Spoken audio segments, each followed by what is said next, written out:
Hello everyone, today I am going to discuss with you about this abacus tool. We call this tool master tool. As you know, with our both hands we can count till 99. 100 we don't have a third hand, so we'll use for more than two numbers calculation we are using this abacus tool.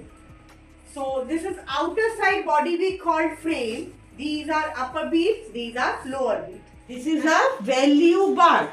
This line we call value bar. Here we have 5 dots. 1, 2, 3, 4, 5. And we are starting our calculation from the center one. Okay. In the right side we have decimal part. In the left side we have whole number. In our hand we have only one thumb and its value is 5. Same with the tool. Say in the upper side we have only one bead and its value is 5. In the lower side we have 4 beads. Say in our hand we have 4 fingers. Each finger value has 1.